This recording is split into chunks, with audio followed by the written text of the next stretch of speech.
Welcome to the 5. Today we have 5 new topics as we do every day. Starting with the first interesting topic of the day, the internet is down. In case you haven't noticed, a lot of stuff early this morning, the internet was down. CNN reported before about 7 a.m. several things, including CNN, The Guardian, New York Times, many others, including HBO Max, Hulu, Reddit, Spotify. Lots of things were a little bit down today because of cloud services that were down. Some company called Fastly. Did you guys notice anything down today, like earlier morning? No, not really. Maybe a few websites going slow, but other than that, nothing. Yeah. Well, it's a lot of people don't realize that like cloud computing provides. It's like 5 companies that do pretty much the computer services for like every company we all use. Mm-hmm. Like Amazon's a big one. Microsoft has it. You ever hear that phrase, content delivery network, CDN? Maybe not. But they use a lot of the same ones. Okay. But some of that stuff was down. It didn't really last that long, they said. But including government websites, gov.uk. So I don't know if that works. Target, probably a lot of that was down. There were a lot of happy husbands for about half an hour this morning, including me. All right, let's see. Another one, let's see. I thought this was interesting. I already heard talking about this. Marijuana stores in Washington, the courts there said in Washington that they can offer marijuana in exchange for people getting vaccines as yet another incentive for people to get vaccines. That's a real first world problem when you think about it. Right. Not to mention interesting as far as the legality of things. Any thoughts? Anybody high right now? Are a lot of states doing just random like free prizes for people that get vaccines? There's been like lottery type things, guns. Have you heard anything about? Yeah, and I think it's wild that we have to give incentives to get a free vaccine. It's free. Yeah. Yeah. Exactly. It's free and it's life-saving for a lot of people. Yes. And that's not good enough. Let's give you a bunch of weed with it. Yeah. and it's helping places open back up again and getting things back to normal. That should be an incentive in itself, but I guess people want free guns, I guess. I don't know. And they don't do anything for the people that already got it, that did the responsible thing. They already have it, They should give everybody else marijuana too that's already gotten the vaccine. Yeah, it reminds me of like the cable companies that only care about the new customers. You're right, yeah. Don't care about the existing customers. That's what that reminds me of. Yeah. I'm not a fan of it. They call it the Joints for Jabs program. Let's see, the board says licensed adult use marijuana retail shops can give away a single pre-rolled joint to anyone over 21 that gets an on-site vaccine by July 12th. And they already have approved breweries, wineries, restaurants to offer free drinks for stuff too. I always think the evolution of marijuana has been fascinating, and this is a bit of a deeper side of it, but there's lots of people in prison right now for doing things and getting caught doing things that during a global pandemic were ruled essential. Yes. Doesn't that seem like a strange term? And if I was in prison, I'd be so pissed off. Yeah. Like the people, this is staying open in the midst of all this, and I'm in jail for the exact same thing. Yeah. Isn't that? It's crazy. I don't know about other states, but we're in Illinois, and I know Pritzker, the word I'm looking for, pardoned a bunch of marijuana crimes. So people were pardoned because it's legal now. Yeah, well, I guess it's against the federal law, which they don't seem to enforce a whole lot, but a lot of states have been legalizing it, and what the other phrase he was decriminalizing. I don't really know what the difference is between making legal and decriminalizing. Yeah. But then the federal government's like, I'm not really going to enforce it. So, but I heard it's hard too because I think it's an interesting, as a business person, it's interesting because you have your hands tied in a lot of ways because you end up with various banking loopholes you got to deal with. You can't advertise in the same way that a lot of other companies could advertise. Yeah. Because a lot of, even legalities aside, there's a lot of companies, like media companies, that don't want to be associated with that because of what their viewers or listeners might think. Right. Let's see. Anybody here know how to ride a bike? Yes. I do it as well. But there's Front Office Sports was saying there's a great U.S. bicycle shortage, and they're saying a lot of it was based on the pandemic and a lot of other things too, because they're saying when everyone stayed home, everybody got bikes, things like that to be outside. They're saying bikes and bike parts are about 15 to 25% higher. And based on some things too, there's a lot of things made overseas, like shipping containers, like the semi trucks without the wheels, have about over doubled in price in the last year of bringing a container from overseas to the U.S. I'm saying it'll probably take about 2 years for these supply chains to start relaxing a little bit. That's a lot. Yeah, I'm one of them. I joined the new bike club in 2020 myself. Did you? Me and my family did. Yeah, we all got new bikes. I get it. I mean, there was not a whole lot to do. You got to get outside and do something, get some sort of exercise. So I believe it, and it was hard for us to find bikes. So I completely believe that. Yeah, we ended up getting a pool like right before the pandemic hit. We lucked out because all that went crazy because we had moved like in early March 2020. So it was right before everybody figured out it was going to go crazy. So it was pretty normal then, and we were super lucky because I was talking to, it got put in June last year, and I talked for a few minutes with the guy, and he was saying that this was June last year, so a year ago. But he was saying at that time it was just gangbusters crazy, like too busy to go on sales calls. Like to even give quotes, it was too busy to try to acquire new business was the state of pools a year ago. Right. And I bet bikes are probably not that dissimilar, less expensive. Usually get in the door. Yeah, and you hear about part shortages all around for everything. Computers, gaming consoles, almost everything. Like, I mean, wasn't there just like a chlorine shortage not that long ago or something? Some factory in Texas, I think, that makes like a bunch of chlorine tablets for pools, like, we're kind of low on chlorine. Well, it's just the demand just shot way up and they just can't keep up, and plus you got the difficulties with shipping everything from overseas. It's just, and with the worker shortage on top of that, I mean, this was as expected, but hopefully in a year or two it'll recover. Yeah. Well, so do you guys think that the stimulus money did its job by putting it back into the economy? Everybody was buying, and now there's a shortage. Yeah, I don't know. I'd like to see the data on that and see what people actually use their money for. I'm sure a lot of people spent a lot of stuff. I was one of them people. I was one of them or whatever, but there was also a lot of people that paid bills with that and put it in their savings and stuff. So it's hard to really, and some people didn't even get it. And some people didn't even get it. So it's hard to, I would like to say that it probably helped a lot, because people aren't working, people are not really getting raises and promotions like they did in the past. So that money's coming from somewhere. So it could be the stimulus.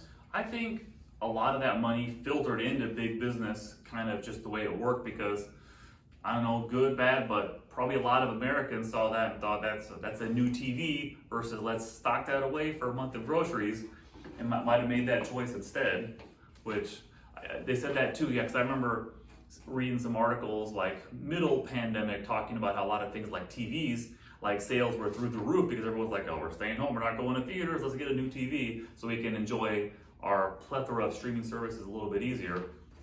Yeah, but I think it helped. I think it helped a lot of people. I think it's hard to find the line. Like the question comes up a lot now with the worker shortage versus like how much is that like business and how much is that wages versus the stimulus and a lot of the unemployment options. And I think it's both really, because I think if you're on purely one side, I don't think it's as easy as that. Sure. It's two factors working at the same time. Yeah, there's going to be some overlap. Yeah. But yeah, there's no one side, definitely, I agree. Right. So something else, and I never said earlier, joining me is Ben on my right and Amanda on my left as part of the TFB Supplies team here. But I wanted it very important to have a woman on the five today because CNN reported an article overnight or this morning that Keira Knightley says all the women she knows have been sexually harassed, which is a pretty strong statement. Been in a bunch of movies. Let's see, speaking to Harper's Bazaar, she said it's effing depressing. Here's the exact quote she said to Harper's Bazaar. Literally, I don't know anyone who hasn't been in some way, whether it's been flashed at or groped or some guy saying they're going to slit your throat or punching you in the face, whatever it is, everybody has. And you as the woman want to hear your thoughts, your take on that as a woman. Because it's a strong statement that everyone she knows has been sexually harassed. It's a strong statement. It's a very strong statement, and it's 100% true. So would you, in your circle of women, everyone you know has been sexually harassed? At least, in the minimum. Yeah, every single woman I've ever talked to about sexual assault, harassment, whatever, every single one of them. I guarantee you guys probably don't even know a woman who has not been sexually harassed or assaulted. Like, just because they haven't talked about it with you, it doesn't mean, you know what I mean? Yeah. It's prevalent and it's disgusting. Do you think the culture around that has evolved in the last 5, 10, 20 years? Like, more able to talk about it, or less, or about the same? I think it's a lot easier to talk about it, and then there's been, with social media and everything, there's a larger presence about it. People are feeling more comfortable to talk about it. Not everyone, obviously, but it helps people to be able to share. I know men who have been sexually assaulted as well, and a couple of them don't understand that they were sexually assaulted. Having only been a man, I don't know what it's like to be a woman, but it seems like it would be, like, it's really only ever discussed on the one side of it, which is far bigger problem in my opinion, that it's so one-sided. But so you said men that didn't know they were sexually assaulted? Well, they didn't understand that it was sexual assault. Like, for example, his older sister, her best friend would babysit him, and then they started to have a sexual relationship when he was really young, like 11 or 12. Too young. And he didn't realize that that was wrong for this older teenager to be having a sexual relationship with a child. So he was just like, yeah, that's when I lost my virginity. Yeah. I was having sex with this girl, and I'm like, that's not right. Yeah. Yeah. From a moral standpoint, that's it's disgusting. Right. Yeah, it's like the ability, the age, how old, how mature you have to be to understand the concept of consent and the magnitude of your actions is interesting. To take it to a mighty lighter note, Austin Powers, the movie, right, came out like 20 something years ago. Yeah. Holds up surprisingly well. There's a scene in there where Elizabeth Hurley gets super trashed and wants to hook up with him. And he's like, no, you were too drunk to consent to this. Yeah. Like, come back when you're sober. Yes. make a conscious decision. And I remember thinking, man, for 97, 96, something like that, it really holds up for like almost 25 years later. And I actually heard another Austin Powers movie in the works. That was pretty cool. And also, I want to say that just because every woman anyone knows has been harassed or assaulted, I don't think anyone thinks that every man is a terrible person. You know what I mean? Like, I there's a lot of men that I trust. Like, I trust you guys. I trust everyone we work with, all my guy friends. You never do know, but I do trust them. You know what I mean? I don't think they're bad people. Well, and I got 2 little kids, 8-year-old girl, 6-year-old little boy, and I try to think what is it that I can do, my wife can do, to try to teach them to make those kind of good decisions as they get older. Like, it was interesting to me. It was, I don't know, a month or 2 ago, but there was a sexual assault accusation against the governor of New York, Andrew Cuomo, and it was the woman's, she had said that he asked to kiss her and she said no, and she considered that sexual assault. And I found that extremely fascinating, and I get the power dynamic, figuring there was a consequence that is probably just easier and safer to stay out of your chain of people underneath you if you're going to pursue stuff. But I remember thinking, it is strange if someone views asking to kiss someone as assault, because there's probably a lot of dudes by that measuring stick that have assaulted a woman and didn't even know it. Like, what the heck? No, I don't want to like discount her feelings about it, because everyone's allowed to feel how they want, but I feel like that statement in that situation that she brought up is ridiculous, because he asked her, she said no, so he didn't do it. That is exactly what consent is. Yeah. You know what That's I mean? what I had thought. Like, yeah. what are you supposed to teach these kids? And like, if you ask and they say no and you don't, isn't that kind of how consent works? Exactly. Yeah. I thought that was how it worked. Yeah, But I guess asking is just a big problem here. I guess you shouldn't even ask, or even, I don't know. Well, what was he supposed to do? I Just know, kiss her, you I know, yeah, right, exactly. But Yeah. like, I guess that's where the problem is. I guess it's just the fact that he asked was like out of line. But Well, at the same time, like it's going to come up in a lot of situations. You're supposed to ask. You're supposed to. Like, are people not supposed to be affectionate ever, or hugs, or handshakes, or anything, or I are guess people? that's, I guess that's what this kind of going for. well, I suppose because in a position of power and someone kind of in his, I don't know what the right phrase is, like umbrella of power, kind of in as it goes out, then it makes you more uncomfortable because you know it might have an impact on your career, your aspirations if you say no or say yes. I guess that's, I can see that. There's side probably of it. some layers to it that we're just not seeing because we're not in that situation. You always have to take that into account. But yeah, I think that's interesting for sure. Yeah. Going back to what you said about your children, my kid's 11, almost 12, and like since he was born, I've been drilling it in his head that no means no, no matter what. Yeah. And then so it's like, and then I have 2 little nieces, and so it's they're like, oh well, they did this, and I'm like, then you tell them, stop it, I don't like that. Whatever it is, no means no, personal space. Yeah. Stop it, I don't like it. Yeah. Those are your warnings. Yeah. And that's a good thing to teach too. Yeah, it sure is. Last thing of the 5 today, are either one of you aware of a lot of the meme stock trading, talking about the Redditors on Wall Street bets, things like that? I've been You probably seeing have rumors heard of that. a Not little at bit. all. Not at all? No. So some? Some, because I'm on, I get on Reddit, so Yeah. it's a hot topic on there. Yeah.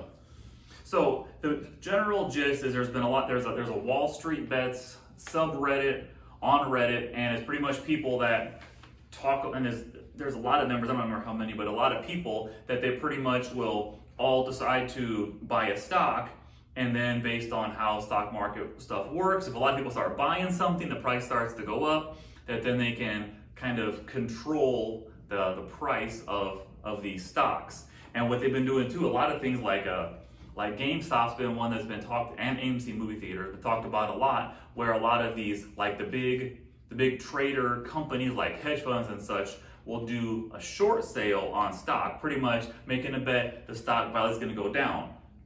So they make these big, huge, multi-million-dollar short sales, assuming like the stock's $100 now, we're saying it's going to be $50 in 6 months from now. Pretty much betting it's going to go down and being able to profit from a decrease in stock price.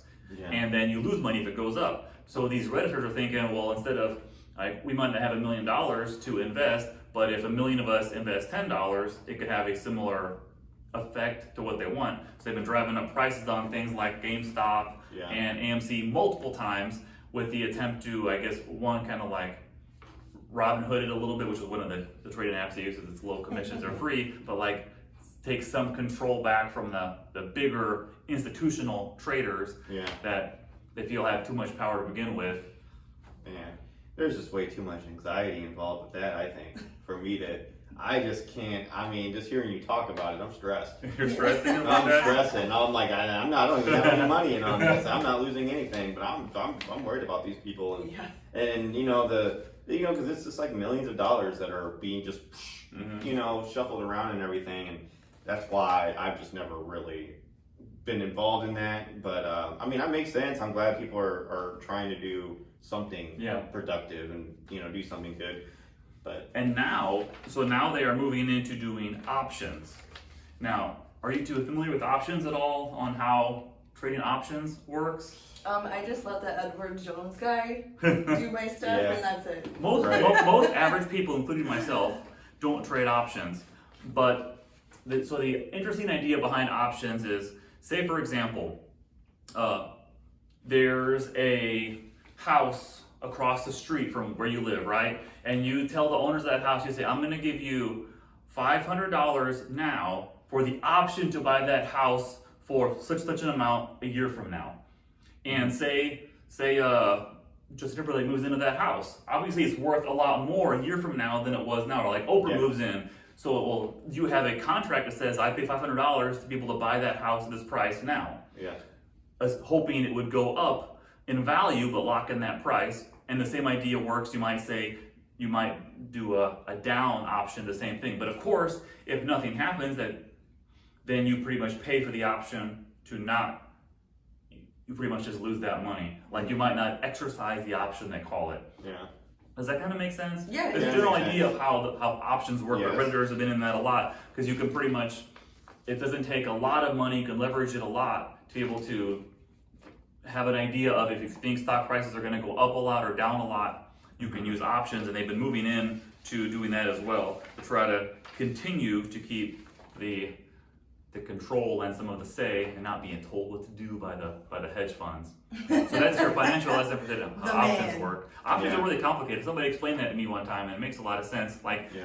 and options exist beyond things like securities and stocks. Same thing like a piece of land. Say you spend a certain amount of money on an option on land to say, be able to buy that a year from now or something, and they strike gold there. Obviously, it's worth a whole lot more. You exercise your option and you actually buy it at that price, or you might say, no, they get a sinkhole there, and you say, I'm not going to buy that anymore, but you've lost the money you said you would pay to have the option to buy it. Sure.